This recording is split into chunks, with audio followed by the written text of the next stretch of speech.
Bonjour à tous et bonjour à toutes, bienvenue à l'église Paris La Défense, bienvenue à toutes les personnes qui nous regardent en live. Donc j'espère que vous avez passé une bonne semaine. Nous allons commencer ce culte dans la joie, car malgré qu'on ait peut-être passé une semaine compliquée, malgré toutes les charges qu'on peut avoir dans notre tête, on va se rappeler qu'il nous faut louer l'Éternel car il est bon. Alors on va commencer ce culte en revenant à de la simplicité et affirmer que le Seigneur est bon parce qu'il est bon de le louer chaque jour infiniment. C'est si bon de louer son nom.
Bonjour à tous et bienvenue dans la maison du Seigneur. Et nous voulons aussi saluer ceux qui nous suivent depuis les réseaux sociaux.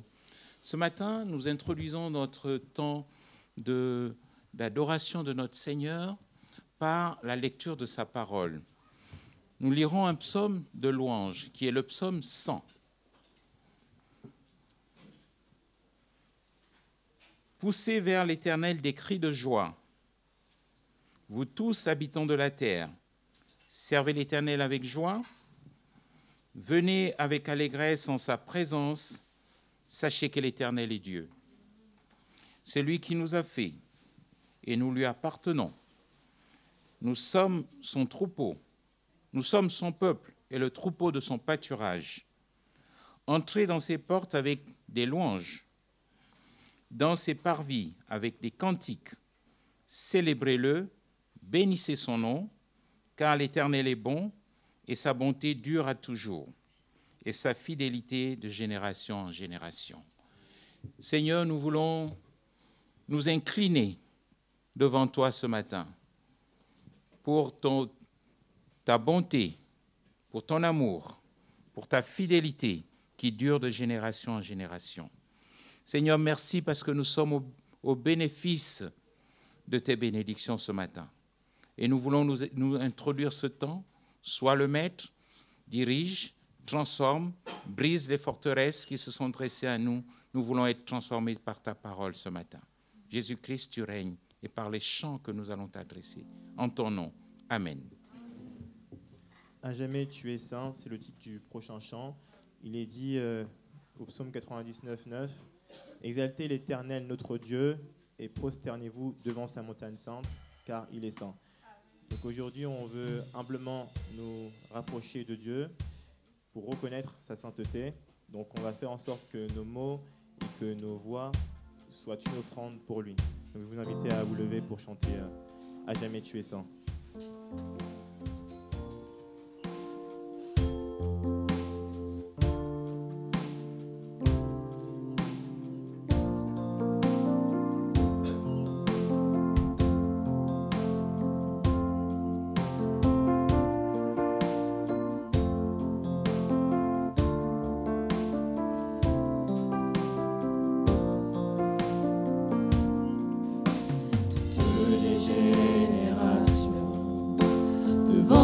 Prosterné, entonnent ensemble un cantique à l'agneau.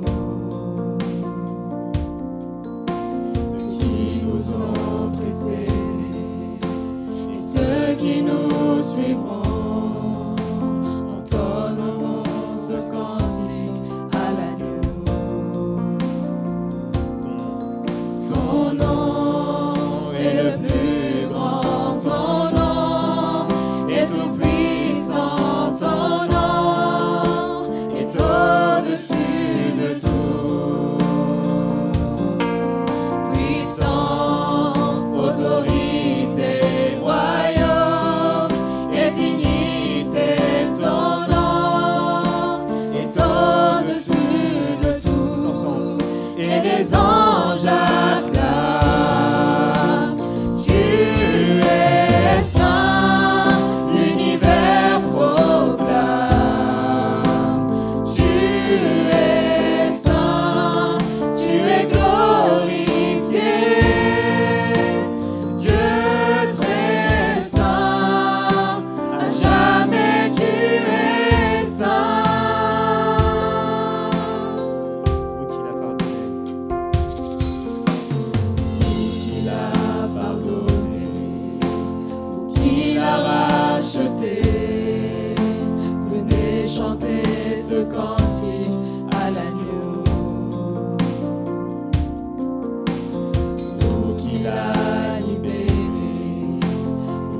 Porter son nom, venez chanter ce cantique à l'agneau. Tous ensemble, nos voix résonnent pour l'éternité.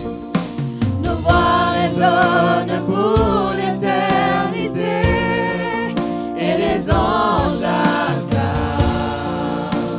Tu es saint, l'univers proclame. Tu es saint, tu es glorifié. Dieu très saint, à jamais tu es saint. Et les anges acclament, tu es saint. Et les anges acclament, tu es saint, l'univers proclame. Tu es saint, tu es glorifié. Dieu très saint, à jamais tu es saint.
Shaddai, El Shaddai, El Elyon Adonai, d'âge en âge tu es le même, par le nom puissant que j'aime.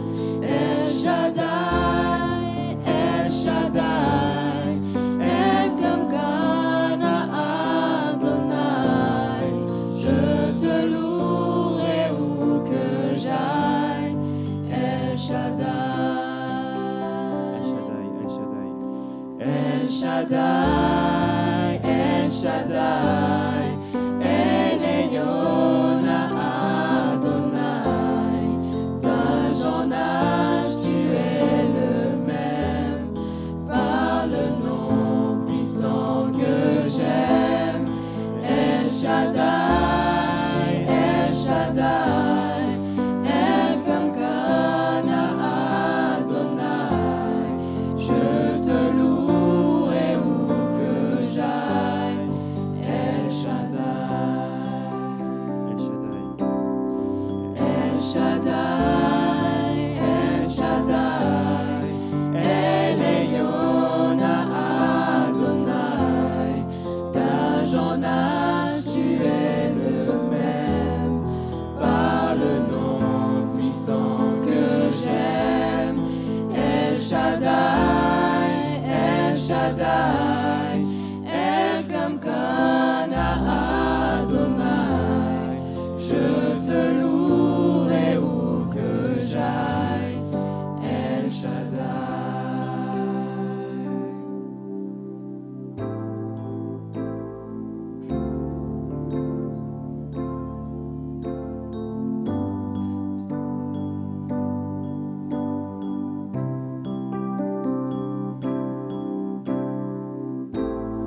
Mon seul abri, c'est toi.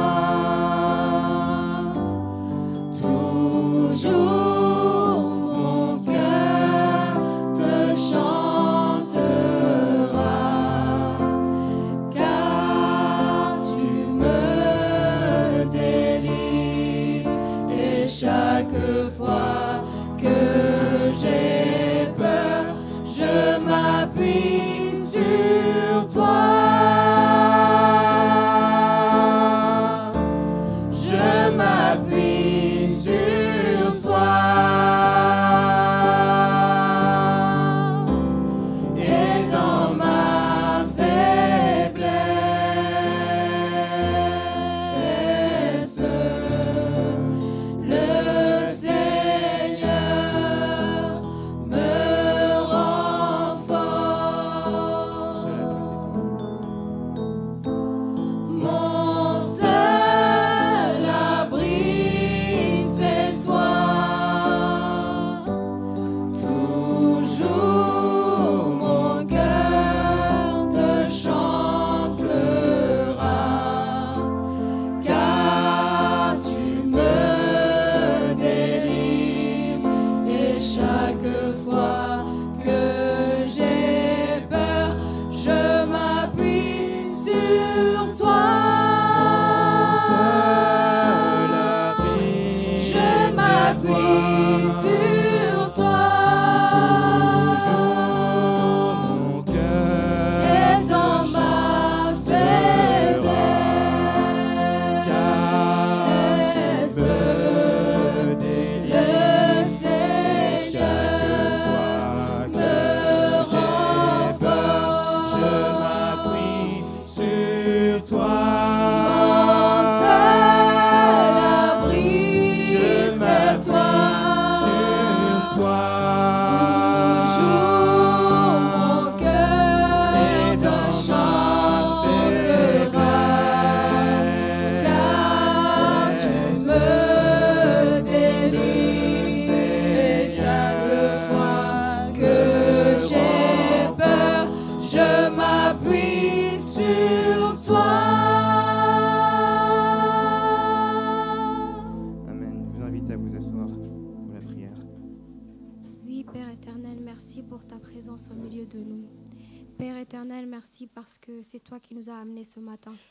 Seigneur, tu nous as amenés pour te louer, Seigneur, pour t'adorer, Seigneur. Ouvre notre cœur, que nous puissions, Seigneur, te chanter avec des cœurs sincères et purs, Seigneur. Merci parce que tu es celui qui pourvoit à tous nos besoins, Seigneur. Donne-nous d'être attentifs à ta parole aujourd'hui, Seigneur, de laisser tous nos soucis et nos fardeaux, Seigneur, de côté. Et que, Seigneur, tu sois le seul sur qui nous nous concentrons, Seigneur. Vraiment, plante une graine dans nos cœurs, qu'elle puisse germer et porter du fruit, Seigneur, ce matin. Vraiment que nous soyons attentifs et vraiment que nous puissions, Seigneur, écouter ce que tu as à nous dire ce matin. Seigneur, nous sommes venus entendre ta parole, recevoir de toi le pain de vie, Seigneur, qui vivifie, qui fortifie, qui restaure et qui renouvelle, Seigneur Dieu Tout-Puissant. Tu es celui qui nous renouvelle chaque jour, Seigneur. Merci pour ta grâce, merci pour ta miséricorde, merci pour ton amour, merci pour ta paix. Merci, Seigneur, pour tous les bienfaits que tu nous fais tous les jours, Seigneur. Même lorsque nous ne le voyons pas, Seigneur, même lorsque nous ne le sentons pas, Seigneur, même lorsque nous sommes fatigués, Seigneur, même lorsque nous sommes tristes, Seigneur, même lorsque nous sommes dans la joie aussi, Seigneur, tu es là. Tu es celui qui pourvoit à tous nos besoins, même les plus infimes, Seigneur. Merci pour ta grâce, merci pour la présence de tout un chacun, Seigneur. Vraiment, merci pour ta grâce. Sois au milieu de nous, que tu sois celui que nous célébrons, Seigneur, du matin jusqu'au soir. Au nom de Jésus-Christ, j'ai prié. Amen. Merci Seigneur parce que mon seul abri, Seigneur éternel, c'est toi. Merci parce que tu me délivres, Seigneur, quand j'ai peur, Seigneur éternel, quand on se sent faible, Seigneur, c'est sur toi qu'on veut compter, Père éternel. On veut, Seigneur, en tout temps s'appuyer sur toi, Seigneur, et uniquement sur toi, Père éternel. Parce que quand je suis faible, Seigneur, c'est là que je suis fort, Seigneur éternel. Conduis, Seigneur, encore ce temps, Père éternel, et qu'on puisse, Seigneur éternel, regarder à toi. Au nom de Jésus. Amen. Merci Seigneur, parce qu'effectivement, notre seul abri, c'est toi, Seigneur. Mon secours est en toi. Merci Seigneur, parce que dans nos difficultés, dans nos doutes, toi, tu nous apportes des certitudes. Parce que tu nous aimes, Seigneur, d'un amour inégalé, Seigneur. Merci Seigneur pour ton sacrifice divin. Permets-nous, Seigneur, de ressentir ta présence, de te recevoir, de t'accepter dans notre vie, Seigneur, de façon à nous rapprocher de toi, au nom de Jésus. Amen.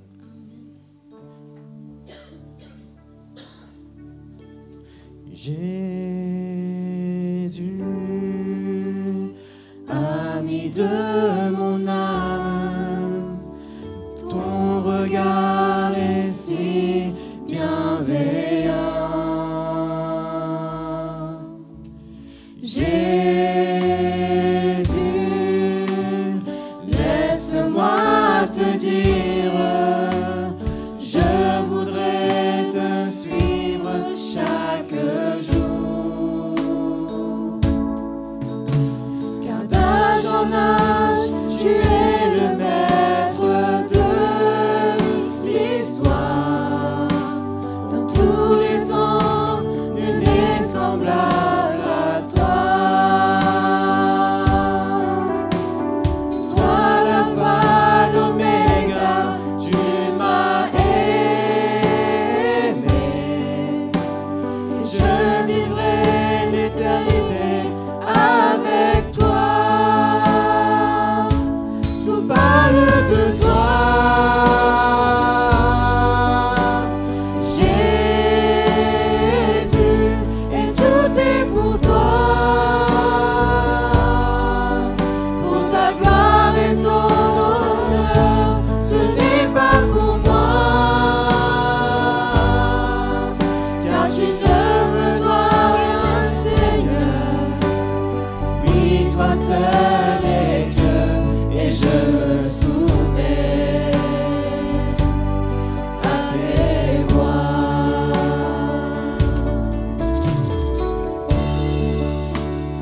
Je vais inviter l'équipe de l'accueil à faire la distribution des paniers pour les offrandes. Et toutes les informations pour toutes les personnes qui nous regardent seront indiquées sur votre écran.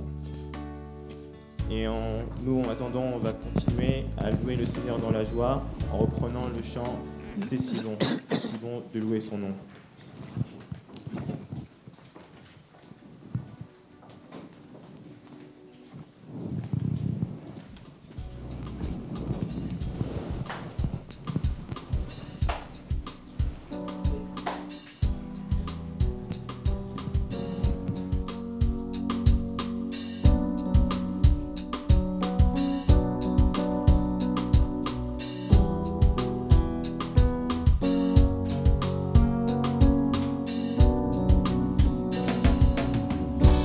C'est si bon de louer son nom, de chanter des louanges, gloire à son saint nom, de proclamer sa fidélité.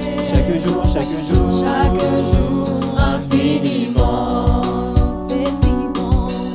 C'est si bon de louer son nom, de chanter des louanges, gloire à son saint nom, de proclamer sa fidélité. Chaque jour infiniment. Chantons La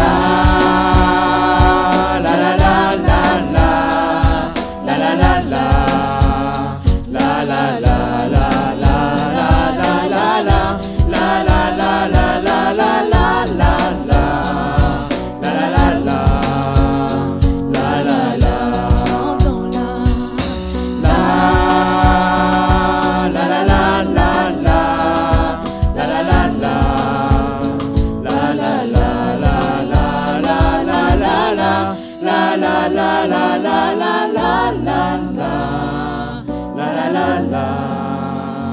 la la la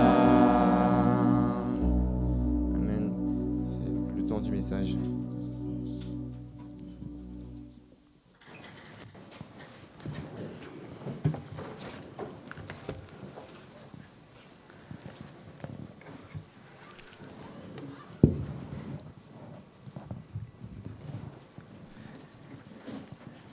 Bonjour à tous.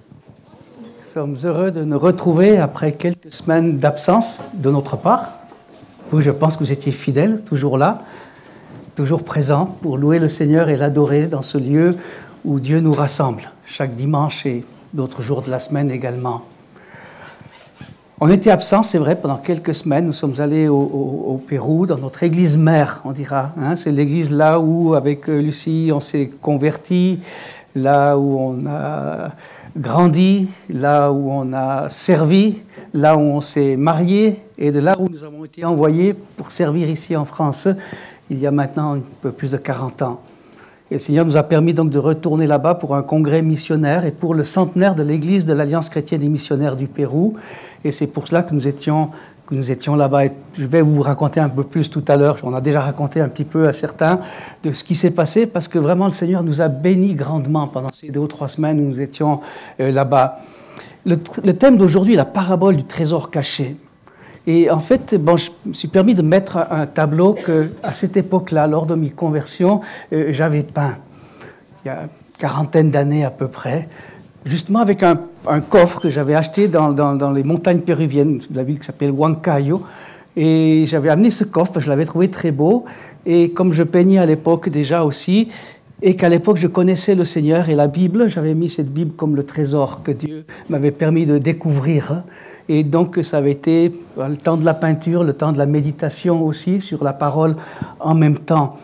Et oui, pourquoi cela aussi? Parce que c'est vrai que pendant ce temps que nous avons passé là-bas, ce coffre, en fait, a servi à d'autres choses également. Pendant le temps que nous étions au Pérou, en fait, on a eu la surprise de voir beaucoup de gens venir à nous. D'habitude, quand on va, on se retrouve souvent avec les responsables, on est sur la scène, on est derrière, à côté, puis on n'est pas vraiment avec tout le monde. Et là, cette fois, le Seigneur a permis qu'on soit au milieu de tout le monde. En fait. Et là, tout d'un coup, il y a beaucoup de gens qui venaient, et en particulier des personnes qui ont à peu près la cinquantaine maintenant, mais qui nous disaient, écoute, quand j'étais petit, j'avais 7, 8 ans, ou 9 ans, ou 10 ans, ou d'autres adolescents, 12, 13 ans, vous avez été avec Lucie nos enseignants, nos pasteurs. Et maintenant, 30, 40 ans, 50 ans après, on sert le Seigneur. Et on voudrait partager avec vous, prendre une photo. On était en train de prendre des photos dans tous les sens, des selfies par-ci, par-là. Et on a rencontré vraiment beaucoup d'enfants qu'on avait connus et d'adolescents qu'on avait connus qui maintenant servent le Seigneur. Une dizaine ou plus comme pasteurs, d'autres comme enseignants, donc comme chantres, d'autres comme dans l'enseignement et autres. Et en particulier, vous voyez ce qui est montré ici, c'est quand on a travaillé comme pasteur dans l'école, parce qu'on avait à côté de l'église, dans les locaux qui servaient pour le dimanche pour enseigner la parole, en fait, on avait une école primaire, secondaire qui fonctionnait avec 200, 300, 400 élèves. Et on était pasteur de l'école. Et là, par exemple, en haut, vous voyez, il y a Lucie qui est juste là. Et puis les enfants, on était dans une réunion où on enseignait sur la prière. Et là, on était en train de prier avec les enfants. ces enfants qui sont venus nous voir, hein, pas quelques-uns d'entre eux ici. Et les photos d'en bas, et ce sont des camps. On faisait 4, 5, 6 camps par an, en fait. À 2 heures de la ville de Lima, on monte directement dans les montagnes, dans les Andes. Et là, l'Église avait acheté un camp qui était très rustique, hein, très, très, très rustique. On dormait dans des où avant, on élevait des poulets. Mais c'était une bénédiction d'aller là-bas, dans ces montagnes, et avec différents groupes, mais des groupes assez importants, avec des accompagnants. Et une des choses que l'on faisait pratiquement chaque fois, c'était la recherche du trésor. Alors, je ne sais pas si vous avez déjà joué à la recherche du trésor. Hein. Et bien, nous, on prenait justement ce coffre que j'ai peint, et on le prenait avec nous à la montagne, et puis on le cachait dans un endroit. C'était un endroit où il y avait des peintures rupestres, et donc on utilisait les peintures rupestres pour guider les enfants à trouver le chemin pour arriver jusqu'au trésor. Et le groupe qui le trouvait, eh bien, trouvait le trésor avec une Bible dedans, et puis des petites Bibles aussi pour chacun du groupe, puis bien sûr des friandises et d'autres choses comme ça pour qu'ils se réjouissent aussi avec des choses comme celle-ci. Et donc, vous voyez, là, c'est le trésor qu'on cachait. C'était justement ce coffre-là, en fait, qu'on cachait et que les enfants découvraient après 1 ou 2 heures. Hein. Ça prenait du temps pour il y avait des pistes. C'était un jeu de pistes, en fait. Hein. Et donc, voilà, je vous raconte tout ça parce que c'est vrai que Dieu a permis que nous puissions rencontrer beaucoup de ces jeunes, de ces enfants qui étaient là, et après d'autres adolescents, et qui venaient nous partager comment Dieu les avait bénis et comment le verset qui était le verset de notre école, c'était « Instruis l'enfant sur son chemin, et quand il sera grand, il ne s'éloignera pas de lui ». Et voilà, vraiment, ça a été une bénédiction pour nous de voir cela. Donc, je vous en reparlerai un petit peu tout à l'heure. Mais on revient maintenant donc, au thème d'aujourd'hui, qui est la parabole du trésor caché, qui se trouve donc dans Matthieu au chapitre 13 et au verset 44, qui nous dit ainsi. « Le royaume des cieux est encore semblable à un trésor caché dans un champ. L'homme qui l'a trouvé le cache, et dans sa joie, il va vendre tout ce qu'il a, et il achète ce champ. » On associe généralement cette parabole à celle qui suit directement, qui est la parabole de la perle de grand prix. Car c'est vrai que toutes les deux, finalement, nous parlent fondamentalement de la valeur incommensurable du salut en Jésus-Christ, qui se manifeste par le règne de Dieu dans nos vies, par le royaume de Dieu, le règne de Dieu dans nos vies. Alors, il y a une différence significative entre les deux paraboles. C'est que dans la première, l'homme qui trouve un trésor ne le cherche pas. Enfin, il n'est pas en train de chercher un trésor. En fait, il le découvre sans vraiment le vouloir. Alors que dans la parabole de la perle de grand prix, il y a un marchand de perles qui sait ce qu'il veut, il cherche les plus belles perles pour les revendre et gagner ainsi sa vie. Alors ce matin, donc, je vais me limiter seulement à la première de ces deux paraboles, donc la parabole du trésor caché que nous venons de lire. Alors quand on parle de cette parabole, les historiens nous disent que c'était une pratique commune à cette époque-là, de cacher des trésors, c'est-à-dire de cacher des objets de valeur ou des pièces de monnaie pour ne pas se les faire dérober, ou en tout cas pour mieux les protéger des voleurs. Bon, il n'y avait pas nécessairement les banques que l'on a aujourd'hui. Alors parfois ces trésors, au décès de leur propriétaire, restaient cachés. Parce que parfois on cache des choses, et puis l'âge avançant, on les oublie, puis on ne sait même plus qu'on les a. Et c'est ce qui se passait parfois avec les gens qui cachaient leur trésor dans la terre, dans le terrain. Ils cachaient le trésor et puis ils oubliaient. Et donc il y avait des chercheurs de trésors, des gens qui allaient dans les terrains pour chercher, pour voir s'ils ne trouvaient pas un trésor caché par quelqu'un. Et là, dans ce cas-là, apparemment, c'était quelqu'un qui ne cherchait pas vraiment, mais qui travaillait peut-être sur ce terrain-là et qui découvre, sans s'en rendre compte, enfin sans le vouloir vraiment, il découvre ce trésor. Alors, il découvre le trésor de façon involontaire. Mais ce qu'il fait par la suite, par contre, est vraiment volontaire. Il cache le trésor à nouveau, il vend tout ce qu'il a et il achète le champ. En fait, il le recache, parce qu'il aurait pu le prendre sans rien dire à personne et se l'approprier. Apparemment, il veut légitimer sa découverte, et il vend tout ce qu'il a pour acheter le champ où se trouve le trésor, afin d'en devenir le propriétaire à part entière, à la fois du champ et du trésor. Alors, à nouveau, les historiens nous disent qu'à cette époque-là, celui qui possède l'endroit où se trouve un trésor en devient le légitime propriétaire. Alors aujourd'hui, par exemple, aux USA, tout ce qui se trouve dans le sol d'une propriété appartient au propriétaire du terrain. C'est ainsi que de petits propriétaires terriens sont devenus milliardaires parce qu'ils ont trouvé du pétrole, comme au Texas par exemple. Donc ils sont devenus milliardaires, ils ont trouvé le pétrole est à eux, tout ce qui est dans le terrain est à eux. Ici en France, la législation dit qu'on possède son terrain à la verticale jusqu'au centre de la terre. Donc si vous possédez un petit bout de terrain, vous savez que vous pouvez aller creuser jusqu'au centre de la terre, si vous pouvez, pour trouver ce qui s'y trouve. Le problème, c'est qu'en France, que si on trouve des minerais ou si on trouve du pétrole, il ne nous appartient pas. Les choses nous appartiennent, sauf le pétrole ou les objets les trucs de valeur qui sont de la terre elle-même. Et donc, par contre, si on trouve un trésor dans son propre terrain, il nous appartient à 100%. Mais si on trouve un trésor sur le terrain d'autrui, il appartient à 50% au propriétaire du terrain et à 50% à celui qui le découvre. C'est ce qui est dans la législation en France. Alors la question qu'on se pose et que peut-être certains d'entre vous se posent maintenant, c'est est-ce que Jésus est en train d'enseigner quelque chose d'incorrect? Est-ce que Jésus est en train d'enseigner quelque chose d'immoral, voire d'illégal? Et c'est ce que certains interprètes vont dire. Mais ce que fait ce monsieur, en fait, bon, ce n'est pas illégal. Il fait les choses dans le cadre de la loi. Mais le fait que ça ne soit pas illégal, est-ce que cela veut dire que ça ne soit pas immoral? Ou en tout cas malhonnête? Parce qu'il prend quand même quelque chose qui appartient à quelqu'un d'autre, et pour pouvoir se l'approprier totalement, il ne dit rien du tout, il le recache et il achète le terrain. Quand même, ce n'est pas un peu malhonnête. On est d'accord? Alors, est-ce que Jésus donnerait un enseignement inapproprié qui défend une malhonnêteté? Certains le comprennent comme cela, et disent donc que cette parabole n'a aucune valeur.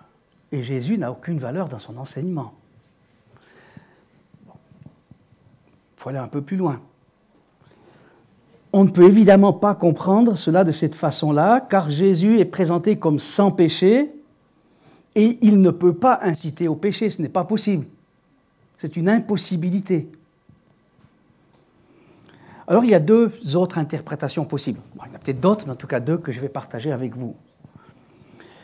Jésus parle d'une pratique commune, à l'époque, que évidemment il ne cautionne pas, mais qu'il va utiliser pour attirer l'attention, comme on l'a déjà dit dans les précédentes paraboles. Jésus volontairement utilise des paraboles pour choquer, pour faire réfléchir. Il va à l'encontre de ce qui se fait normalement. Il veut faire que ses auditeurs puissent se faire ce genre de réflexion. Dire, mais attendez, là, Jésus, qu'est-ce qu'il enseigne? Lui, il nous enseigne qu'il y a une chose malhonnête, c'est un trésor, et qu'il y a quelque chose qui ne va pas. Donc les gens se posent des questions. Pour ainsi les amener à casser leurs préjugés et les emmener là où il veut les emmener, à la réalité du royaume, et que le peuple juif ne veut pas recevoir. Car il estime que Jésus n'est pas légitime, parce que Jésus, fils charpentier d'une maman dont on ne sait pas comment elle a eu cet enfant. Donc, qui est ce personnage qui déjà provient d'une situation familiale pour eux précaire, et pas compréhensible, même une relation adultère, pour venir nous dire ce qui est bien, ce qui est mal, et nous dire comment est-ce qu'il faut recevoir le royaume. Donc, pour eux, à cette époque-là, Jésus n'est pas légitime et le royaume qu'il propose n'est pas authentique selon la compréhension qu'ils ont de ce qu'ils ont enseigné, ce qu'ils ont appris. Alors Jésus veut les amener à casser leur code fermé, et d'abord à ses disciples, parce que là il parle à ses disciples, évidemment non pour cautionner une pratique incorrecte, c'est évident que non, mais juste pour les faire réfléchir. Alors, deuxième interprétation qui va un peu dans le même sens, de casser les préjugés en relation à qui sont les destinataires du royaume et sur le comment on en devient héritier. Pour les Juifs pratiquants de l'époque, on devient héritier du royaume, et aujourd'hui encore, par l'obéissance à la loi et au rituel des sacrifices. Bon, maintenant, on ne peut plus faire, hein, mais qui sont toujours inclus derrière. Et Jésus veut leur faire comprendre que ceci n'est pas suffisant. L'obéissance parfaite à la loi n'est pas réellement possible et que ce n'est pas au travers de leur obéissance à la loi ou aux rituels religieux qu'ils hériteront du royaume et qu'ils seront ainsi sauvés. Par contre, le salut se trouve dans la repentance et la foi, qui est le message que Jésus leur annonçait en clair, mais qu'ils refusaient d'accepter. Vous vous souvenez qu'on a mentionné plusieurs fois par rapport aux paraboles, Jésus parle en clair, et quand il parle en clair, en leur disant « Je suis le Sauveur », vous devez croire et vous repentir et croire pour être sauvés, ils ne le croient pas. Ils disent non. Donc il leur parle en parabole pour les choquer un peu, hein, pour aller au plus profond d'eux-mêmes, pour les faire réfléchir un peu plus. Alors Jésus va illustrer cela par exemple par une autre parabole et par une déclaration sur comment on doit recevoir le royaume de Dieu, sur, en d'autres mots, comment on peut recevoir le salut et la vie éternelle. Alors, vous voyez, si on va à l'autre parabole qui se trouve dans l'évangile de Luc, au chapitre 18, versets 9 à 17, il dit ceci. Il dit encore cette parabole en vue de certaines personnes se persuadant qu'elles étaient justes et ne faisant aucun cas des autres. 2 hommes montèrent au temple pour prier. L'un était pharisien et l'autre publicain. Le pharisien, debout, priait ainsi en lui-même. « Ô Dieu, je te rends grâce de ce que je ne suis pas comme le reste des hommes, qui sont ravisseurs, injustes, adultères ou chercheurs de trésors et qui s'approprient de trésors d'autrui. » Par exemple, hein? Ou même comme ce publicain. « Je jeûne 2 fois par semaine, je donne la dîme de tous mes revenus. » Et le publicain, se tenant à distance, n'osait même pas lever les yeux au ciel, mais il se frappait la poitrine en disant « Ô Dieu, sois apaisé envers moi, qui suis un pécheur. » Je vous le dis, dit Jésus, celui-ci descendit dans sa maison justifié plutôt que l'autre, car quiconque s'élève sera abaissé et celui qui s'abaisse sera élevé. Donc on a un pharisien qui repose sur sa propre obéissance à la loi et au sacrifice rituel, et qui dit « je suis parfait parce que je fais tout ce que je dois faire ». Et puis il y a le publicain qui lui est pécheur, et qui dit « moi je suis pécheur, je reconnais que je suis pécheur, je reconnais que je mérite la condamnation, mais je me repens et je demande pardon ». Et donc il est justifié. Et l'autre n'est pas justifié. Verset 15, Luc prend la suite, il prend cette illustration. On lui amena aussi les petits-enfants, afin qu'il les touche. Mais les disciples, voyant cela, reprenaient ceux qui les amenaient. Et Jésus les appela et dit, « Laissez venir à moi les petits-enfants et ne les en empêchez pas, car le royaume de Dieu est pour ceux qui leur ressemblent. Je vous le dis en vérité, quiconque ne recevra pas le royaume de Dieu comme un petit enfant n'y entrera point. » Et ce n'est pas par notre intelligence, hein? Ce n'est pas par notre capacité intellectuelle, ce n'est pas par nos diplômes, ce n'est pas par notre religion, ce n'est pas par notre religiosité, ce n'est pas par notre obéissance à la loi que nous pouvons être sauvés. Mais comme un petit enfant. Dieu nous demande à un moment donné dans notre vie de faire abstraction de tout ce bagage religieux, culturel, cultuel, intellectuel. Et il nous demande de venir à lui tout simplement comme des enfants. Comme des enfants. Vous voyez ces petits-enfants qu'on enseignait à l'école. Je l'ai dit plusieurs fois, on avait 200, 300 enfants parfois dans l'école. Parfois on utilisait des illustrations, mais parfois pas. Parfois je leur parlais comme je vous parle ici maintenant, sans illustration, pendant une demi-heure. Hein. Ils arrivaient là, les 200, on leur disait, croisez les bras. Écoutez ce que Dieu a à vous dire aujourd'hui. Et pendant une demi-heure, les enfants étaient comme ça. Pourquoi est-ce qu'on leur parlait de la parole de Dieu? Ils étaient là, ils écoutaient. Et quand on leur disait tout simplement, il n'y a personne sur cette terre qui est parfait. Et toi non plus, tu n'es pas parfait. Et tu sais que quand tu fais quelque chose de mal, ta conscience te reprend. Et que tu ne sais pas comment faire pour enlever ce poids de culpabilité qui est sur tes épaules. Et tu as beau essayer de faire tout parfait, mais tu n'y arrives pas. Et plus tu essayes, et plus tu n'y arrives pas. Mais si dans ton cœur, tu reconnais que tu es pécheur, tu demandes pardon, tout simplement. Et Dieu qui t'a créé, Dieu qui nous a créés, connaît ton cœur, et lui te dit qu'il t'aime tellement que dans la personne de Jésus de Nazareth, il est venu sur cette terre, il est mort pour toi sur la croix. Il a versé son sang pour toi.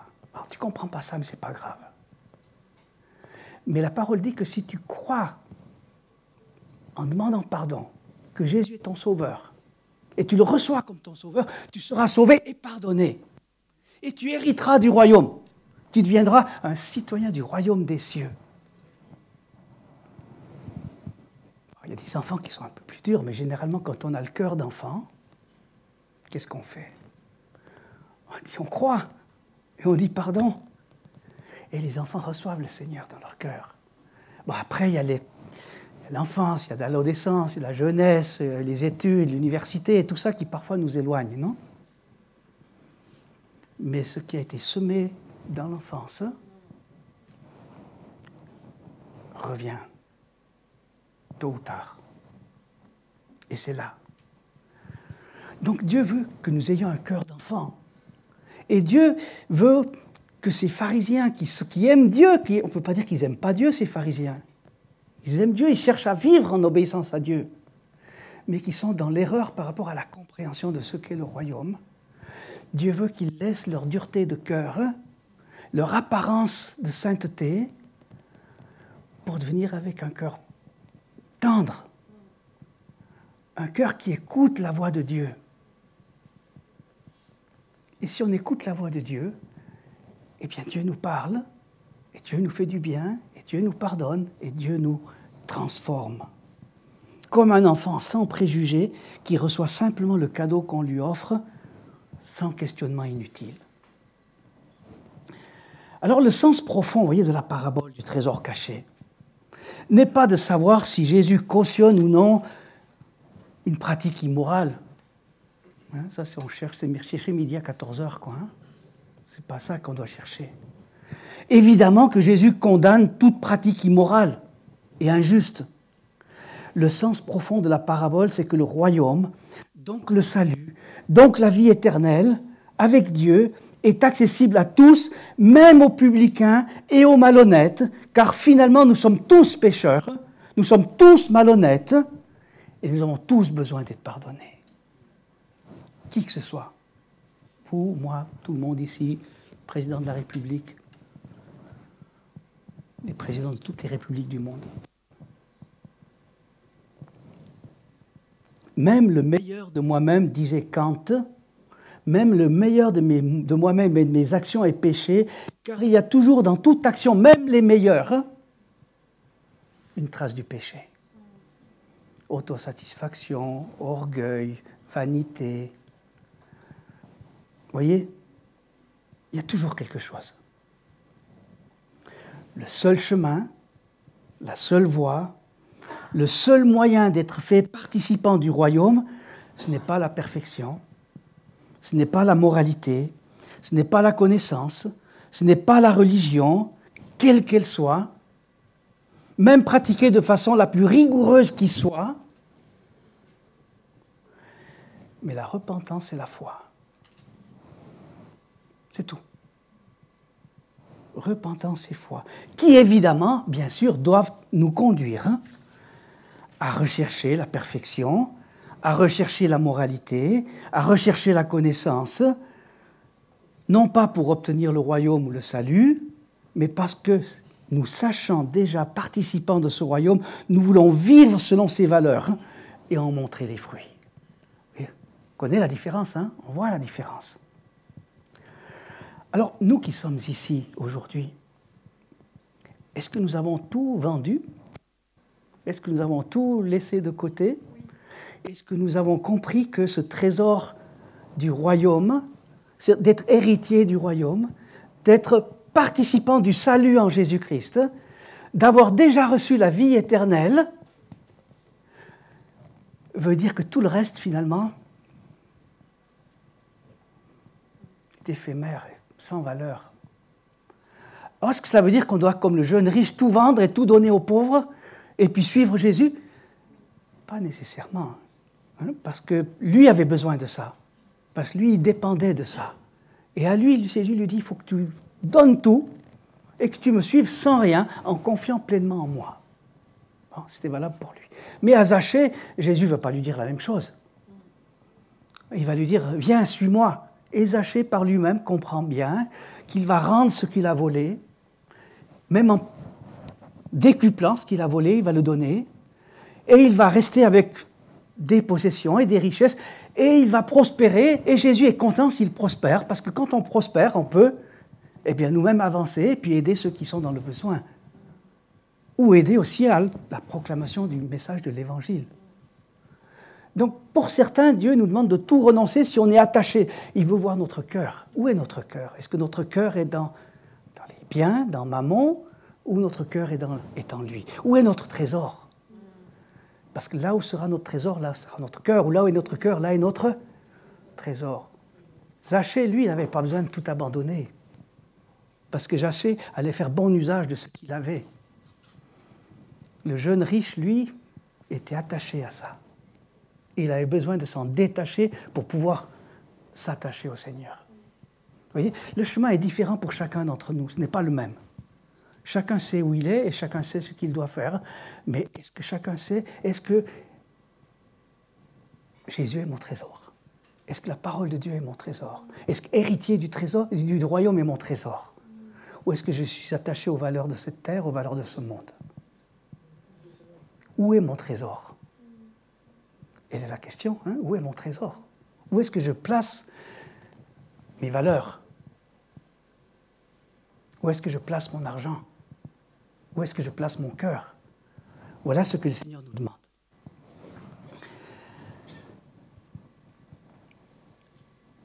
Mais peut-être qu'il y a quelqu'un ici ce matin qui n'a pas encore fait cette démarche d'enfant, qui n'a pas encore reconnu Jésus comme son sauveur, qui n'a pas encore, comme peut-être le pharisien, reconnu qu'il était pécheur, et qui n'a pas entendu le message en clair que Jésus dit ou disait, mais qu'aujourd'hui, à travers la parabole, il y a ce petit choc qui est produit là. Vous voyez, c'est l'Esprit de Dieu qui parle, hein, qui triture notre cœur et qui nous parle au plus profond de notre cœur. Et si tu ressens ça ce matin, tu n'as jamais reçu Jésus comme ton sauveur. Deviens un enfant ce matin. Un petit enfant. Et tu dis dans une prière, comme on faisait avec ses enfants à l'époque, comme on le fait à l'école du dimanche ici, Seigneur, je te demande pardon. Je reconnais que je suis pécheur. Je crois que Jésus est Dieu. Je crois qu'il est venu sur cette terre. Je crois qu'il est mort pour moi sur la croix. Je te reçois comme mon sauveur. Peut-être que tu ne comprends pas tout ce que cela signifie. Et les enfants ne comprennent pas tout ce que cela signifie. Mais quand on écoute la voix de Dieu avec un cœur pur et sensible, on sait que c'est vrai. Quand on lit la parole, on ne s'occupe pas de savoir, oui, on peut réfléchir à toutes ces histoires, c'est immoral, pas immoral, mais on va un peu plus au front que cela. On écoute son cœur, et on reconnaît qu'on est pécheur, et on demande pardon. Et là, se passe ce qui s'est passé avec Nicodème. Hein. On est de nouveau, nouvelle créature, on ne sait pas d'où, on ne sait pas comment, on ne sait pas pourquoi, c'est comme le vent, on ne sait pas d'où il vient, où il va. Mais on sait qu'il y a quelque chose qui s'est passé. C'est votre expérience, pour ceux qui ont reçu Jésus comme sauveur. C'est mon expérience, un jour de ma vie, là-bas, où j'ai donné ma vie au Seigneur. Et à partir de ce jour-là, mon trésor a changé. Ce n'était plus l'art, ce n'était plus la culture, ce n'était plus la philosophie, ce n'était plus le voyage, ce n'était plus les choses mystiques. C'était Jésus tout simple. Jésus tout simple. Seulement lui. Qu'est-ce que je pouvais faire d'autre que le servir? Non, je ne pouvais que le servir et lui donner ma vie. Si aujourd'hui tu es là et tu n'as pas encore reçu Jésus comme ton sauveur, c'est le moment de le faire. On faisait avec les enfants, ferme tes yeux et dis-lui simplement, Seigneur, Dieu Tout-Puissant, je reconnais que je suis pécheur. Je te demande pardon. Je te reçois comme mon sauveur. Permets-moi en ce moment d'expérimenter la joie du pardon, d'expérimenter la nouvelle naissance et de commencer à comprendre et à voir ce que c'est que d'appartenir au royaume de Dieu, à ton royaume, comme héritier de ton royaume, avec la vie éternelle. Alors si tu as fait cette prière, peut-être qu'il y a quelqu'un qui l'a faite, ou peut-être que quelqu'un la fera en écoutant le message, maintenant ou plus tard. Venez me voir, puis on peut parler un peu plus du chemin à suivre, de ce qu'il faut faire après, parce que tout ne s'arrête pas là, évidemment. Hein. Ça, c'est le commencement du chemin. Ce n'est pas l'aboutissement du chemin. Qui commence maintenant et qui continue pour la vie éternelle, avec des fleuves d'eau vive qui jailliront et qui jaillissent de notre cœur pour toute l'éternité.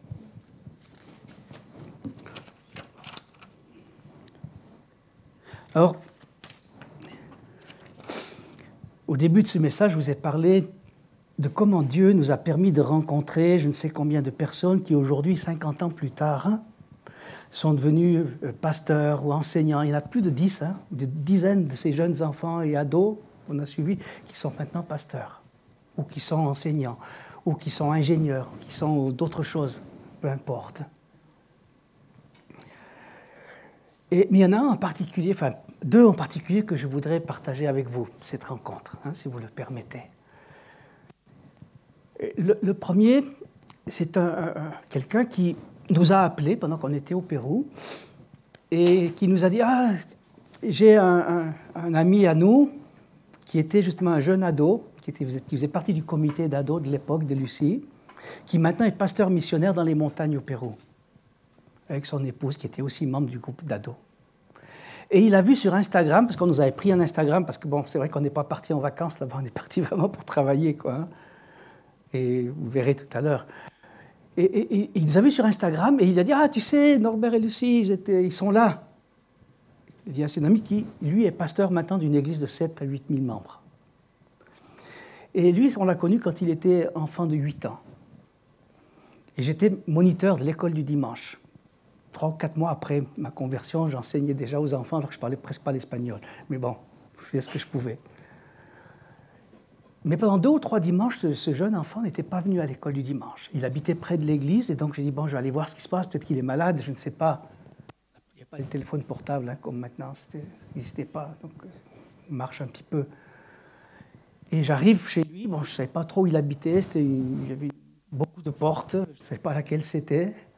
Et donc j'ai crié, « Saoul, Saoul, tu es là?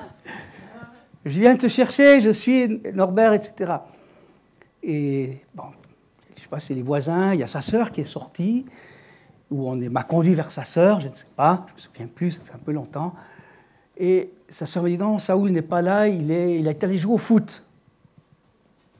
Il dit, ah, c'est dommage. Il fait, écoute, tu peux lui dire que le moniteur de l'école du dimanche est venu le voir et qu'on aimerait bien le revoir, parce qu'on est content de l'avoir avec nous. Et ses petits camarades aussi aimeraient bien le revoir. Et puis le Seigneur aussi. Et donc, bon, je suis reparti. Et c'est lui qui me raconte la suite. Et il me dit, quand je suis arrivé à la maison, ma sœur m'a dit, ah, il y a un fou qui est venu et qui a crié « Saoul, Saoul » dans le couloir et tout le monde est sorti. Et en plus, on ne sait pas trop d'où il vient. Parce que bon, 3 mois là, je ne parlais pas encore trop bien l'espagnol. J'étais un gringo, comme on dit là-bas. Un gringo un peu fou, un poco loco, comme on dit. Et donc, il est venu, il t'a appelé, puis il a dit qu'il trouvait dommage que tu ne viennes plus à l'école du dimanche. Et donc, Saoul nous avait invités pour manger avec Lucien dans un restaurant. Et pendant 1 heure, on ne nous a pas servi, je ne sais pas pourquoi, mais tout le monde était servi autour, mais nous, on parlait, quoi, et ils ne nous servaient pas. Et il me dit, depuis ce jour-là, je n'ai plus jamais manqué un seul dimanche de l'école du dimanche. Je n'ai plus jamais manqué un jour du groupe d'ados. Je n'ai plus manqué un groupe du groupe de jeunes. Ensuite, il a prospéré dans sa vie, dans le commerce, très jeune, très jeune. Il était très intelligent. Et un jour, on l'a appelé, on lui a dit, mais je pense que toi, tu es appelé à autre chose. Et on ne lui a pas dit quoi, mais il s'est préparé pour le servir le Seigneur. Et à 25 ans, 27 ans, il était pasteur d'une église qui grandissait et qui aujourd'hui a 7000 membres. Alors il me dit, bon, l'histoire ne termine pas là, parce qu'on était au milieu de l'histoire. Et là, il me dit, mais j'ai encore autre chose à te dire. Bon, après cela, je suis allé au groupe de jeunes avec Lucie, qui était la responsable, tout ça, qui nous a permis de grandir. Mais il y a quelques semaines, et c'est pour ça qu'on voulait vous voir, et dans mon église, dans les cultes où je prêche, et j'ai partagé cette histoire de comment, à 8 ans, voilà, quelqu'un est venu me chercher, etc. Tout ce que je viens de vous raconter.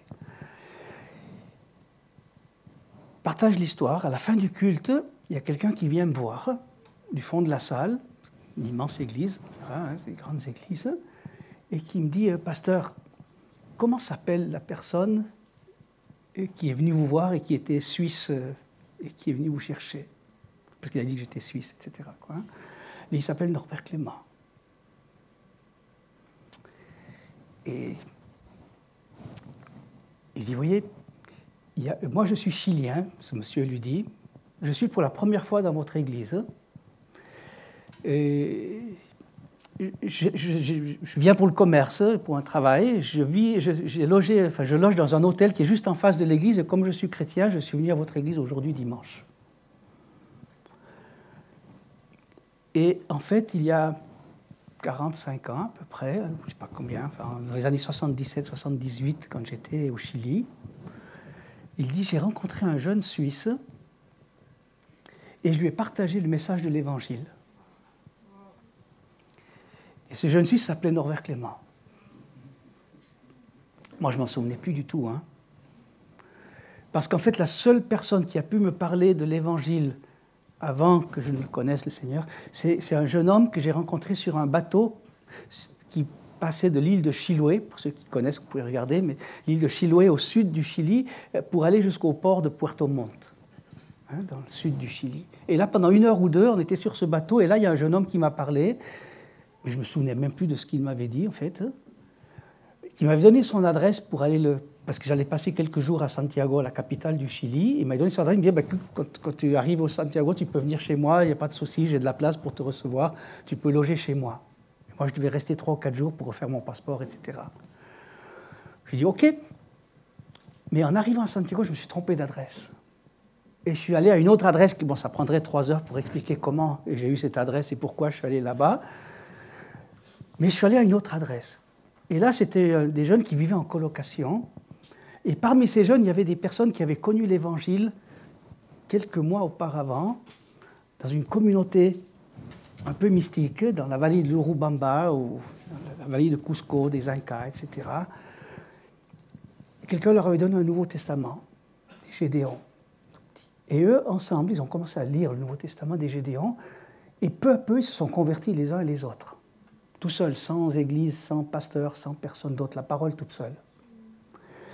Et ensuite, le Seigneur leur a parlé, il leur a dit, vous n'êtes pas appelés à vivre hors du monde, vous êtes appelés à vivre dans le monde et à prêcher le message de l'Évangile dans le monde. Et donc, ces gens qui venaient un peu partout dans le monde, il y avait des Espagnols, des Italiens, des Chiliens, des Péruviens, des Américains, qui vivaient en communauté, hein, comme à l'époque on vivait. Et une partie de ces gens-là qui étaient Chiliens et un Péruvien sont arrivés dans la maison où j'étais, le jour où je suis arrivé ou le jour d'après. Et il y avait des peintres, il y avait des artistes en fait, hein, donc moi j'étais un petit peu dans le milieu artistique aussi. Et ils avaient fait une exposition de peinture à Lima, et ils voulaient reproduire quelque chose comme cela à Santiago, et on dit on voudrait faire un atelier de peinture. Et moi je dis, moi ça m'intéresse, peinture à l'ancienne, hein, comme on l'a fait, comme ce type de tableau que j'ai montré tout à l'heure. Et donc je dis, si je peux, moi, si j'ai de la place, je peux rester. La personne qui m'avait donné l'adresse disait qu'il allait revenir. Enfin, je pensais qu'il allait revenir. En fait, il devait rester 6 mois encore dans le sud du Chili. Il était ingénieur agronome et il travaillait là-bas. Bon, c'est une histoire. Hein. Mais là, eux, pendant que je faisais la peinture avec eux, ils m'ont donné un Nouveau Testament qu'eux avaient découvert dans la vallée de l'Urubamba. Et moi, j'ai commencé à apprendre l'espagnol avec le Nouveau Testament. Et donc, quand je suis arrivé à Lima 8 mois plus tard, au lieu de 3 jours plus tard, j'ai retrouvé des autres gens qui étaient là-bas. Je suis allé dans l'église, cette église dont je vous parle, où on s'est convertis, mariés avec Lucie, où on s'est connus avec Lucie. Et là, j'ai reçu le Seigneur dans ma vie comme mon sauveur. Avant, j'avais lu le Nouveau Testament. Je trouvais ça très intéressant, mais ce n'était pas plus que cela. Jusqu'au jour où Dieu m'a touché. Et quand ce pasteur m'a raconté cette histoire, je dis, oui, comment est-ce possible, vous voyez ? Quelqu'un qui m'a parlé 45 ans avant, qui continue de prier pour moi, sans savoir ce que j'étais devenu, par hasard, va dans cette église où ce pasteur, par hasard, raconte cette histoire, qu'il n'a certainement pas racontée plus de 2 fois ou 3 dans sa vie. Et ce monsieur est là. Et Dieu le bénit. Vous vous rendez compte, ce monsieur, 40 ans, qu'il a parlé à quelqu'un sur un bateau au fin fond du Chili, et qu'on lui dit, maintenant il est pasteur. En France. Wow. Et nous, voyez le bien que ça nous a fait avec Lucie quand on a écouté ça, quoi. On n'avait plus envie de manger. Bon, après, le repas est arrivé. Mais sur le moment, il n'est pas arrivé, c'était tant mieux, en fait. Parce qu'on n'aurait pas pu manger, en fait. L'émotion était trop forte. Alors, pourquoi je raconte tout ça ? Oui, parce que vous voyez que Dieu fait les choses au-delà de ce que nous pouvons penser et imaginer. Si vous êtes là aujourd'hui, ce n'est pas par hasard. Dieu nous conduit, ou Dieu conduit des personnes à nous conduire, et on va au lieu où l'on doit être. Et Dieu connaît toutes choses. Oui. Et ça, c'est le pasteur qui est maintenant pasteur de 7000, je crois, enfin 7000, 6000, je ne sais pas combien, enfin peu importe, avec son épouse, qu'on a mangé ensemble. Et ça, c'est un de ces jeunes enfants qui était dans l'école. Et il me dit, tu ne m'as pas reconnu ? Je dis, non, je ne te reconnais pas. Il n'a plus de cheveux. Il avait 8 ans quand on l'a connu. Il est marié maintenant avec quelqu'un qu'on ne connaissait pas. Et bon, c'est un de ces selfies qu'on s'est pris, enfin, des dizaines qu'on a pu prendre à cette occasion-là. Et bon, vous voyez, le voyage, pas du tout inutile. Donc, vous nous avez manqué. J'espère qu'on vous a manqué un petit peu. Mais Dieu a vraiment béni ce voyage. Ça fait vraiment du bien pendant ce voyage-là.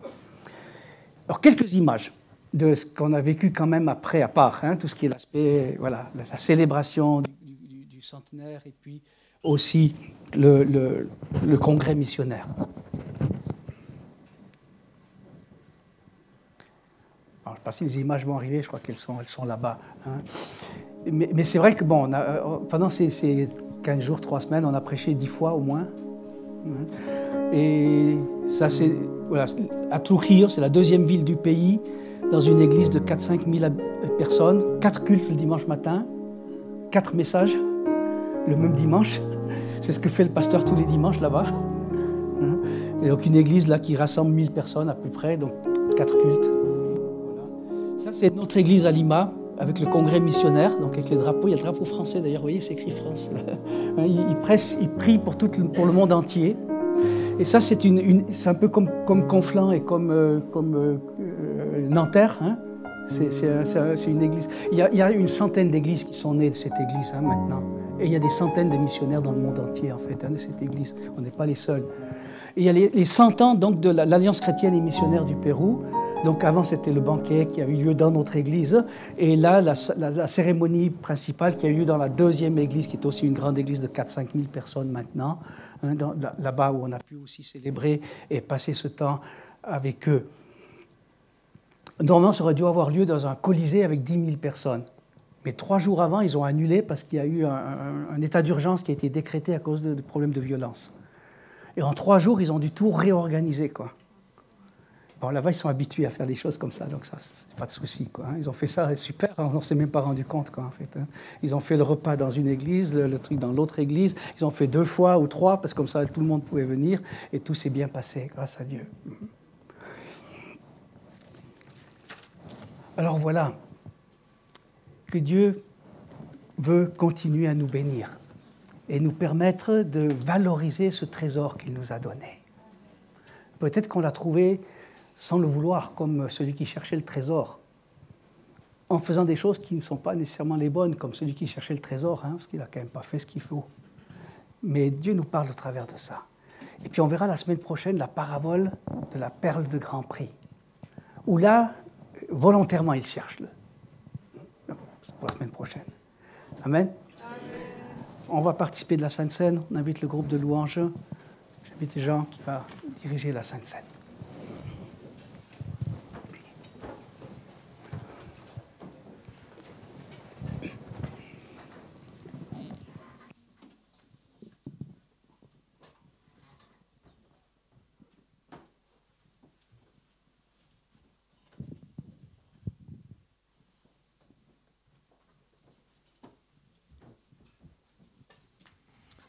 Nous restons dans cette dynamique et je vous invite maintenant à incliner vos têtes et à nous mettre devant le Seigneur, à nous examiner. C'est le temps de la Sainte Seine, sur la parole que nous venons d'entendre et ce que le Seigneur construit dans chacune de nos vies. Je vous invite à incliner vos têtes. Vous pouvez distribuer aussi des éléments.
Tu es merveilleux dans tout ce que tu es.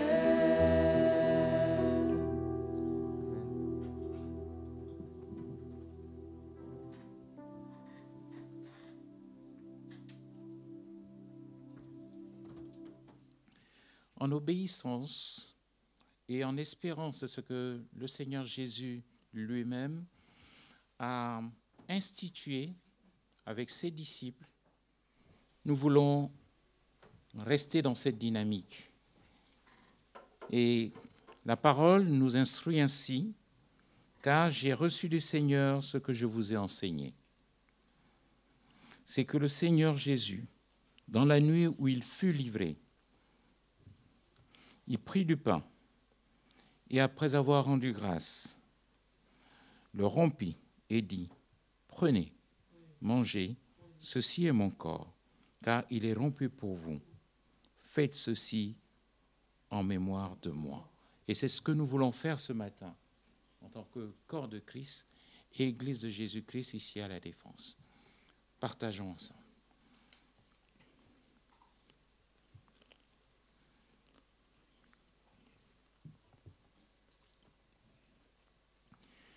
De même, après avoir soupé, il prit la coupe et dit, « Cette coupe est la nouvelle alliance. En mon sang, faites ceci en mémoire de moi. Et toutes les fois que vous en boirez, car toutes les fois que vous mangez de ce pain et que vous buvez de cette coupe, vous annoncez la mort du Seigneur jusqu'à ce qu'il vienne. » C'est avec espérance que nous partageons cela jusqu'au retour du Seigneur.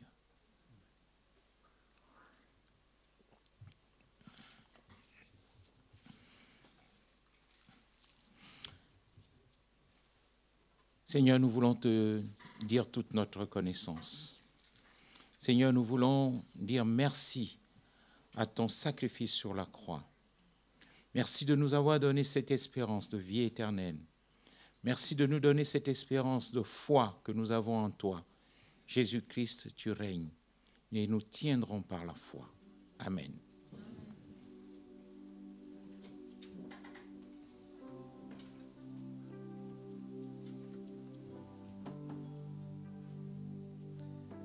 Bien.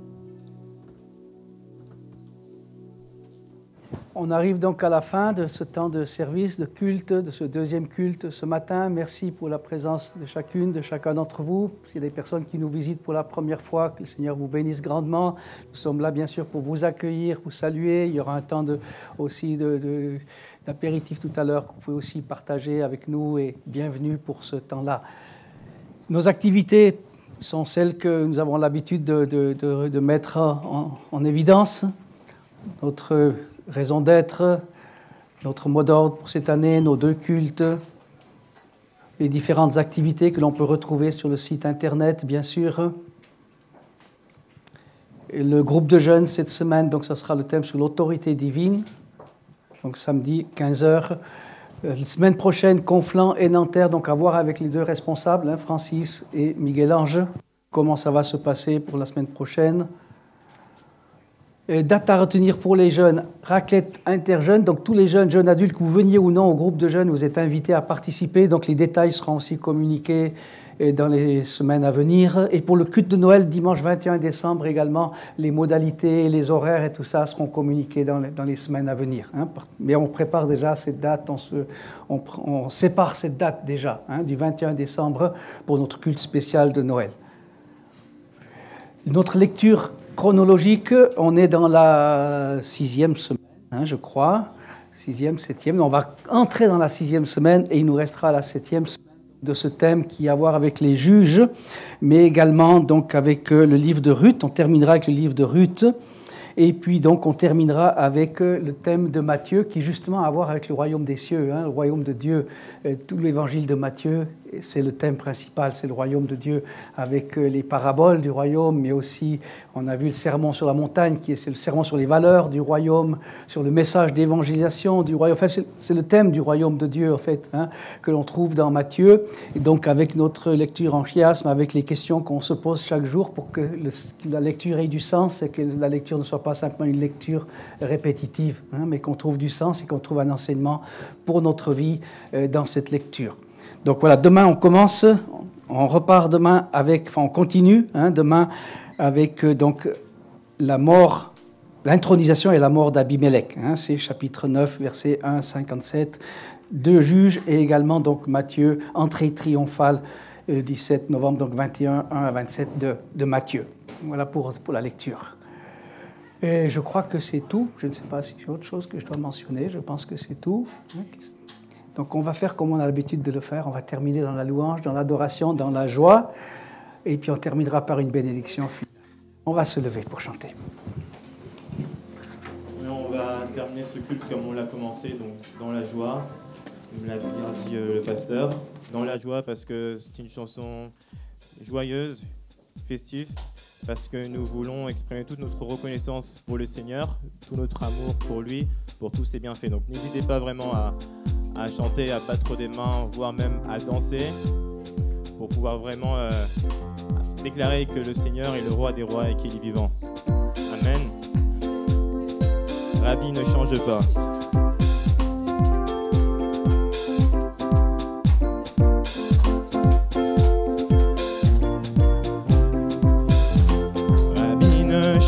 Rabbi ne change pas, il est le même, alléluia.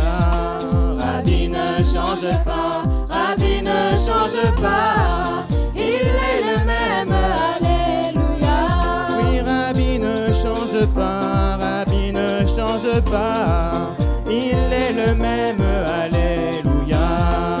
Rabbi ne change pas, Rabbi ne change pas, il est le même, alléluia.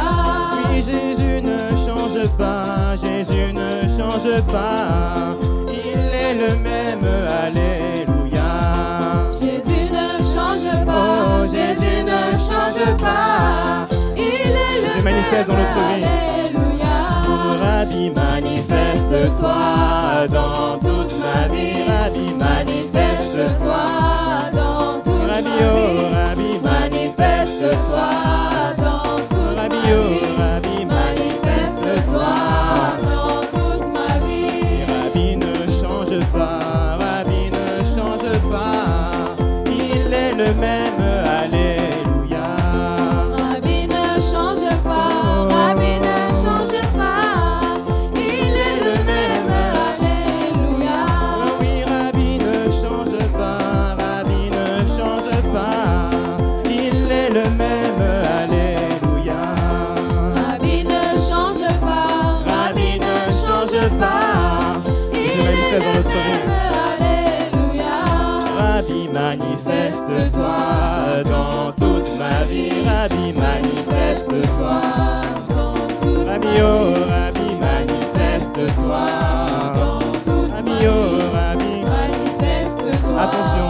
dans toute ma vie. Il est le même, il est le même hier, aujourd'hui. Il est le même éternellement. Jésus. Il est le même hier, aujourd'hui. Il est le même éternellement. Il est le même hier, aujourd'hui. Il est le même éternellement. Jésus. Il est le même hier, aujourd'hui. Il est le Chantons pour Jésus. même éternellement. Je veux chanter pour Jésus. Il est le roi. Dans ma vie de tous les jours. Il est le roi. Sa victoire m'appartient. Désormais, Oh, avec toi, Jésus, je régnerai à jamais. Je veux sauter pour Jésus. Il est le roi. Oui, dans ma vie de tous les jours. Il est le roi. Sa victoire m'appartient. Désormais,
élevons le Seigneur, il est vivant. Ensemble élevons le Seigneur, il est vivant. Et ensemble élevons le Seigneur, il est vivant. ensemble Élevons le Seigneur, il est vivant. et ah,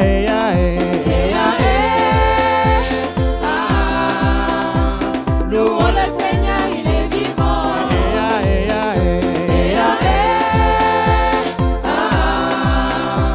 louons le Seigneur, il est vivant. Et ensemble acclamons le Seigneur, il est vivant. Ensemble acclamons le Seigneur, il est vivant. Et ensemble acclamons le Seigneur, il est vivant. Ensemble Acclamons le Seigneur, il est vivant.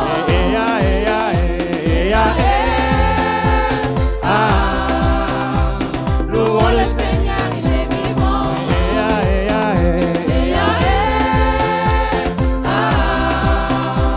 louons le Seigneur,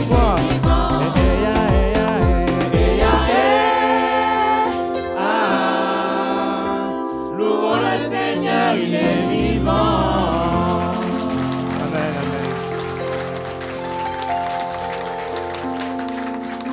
amen. Amen.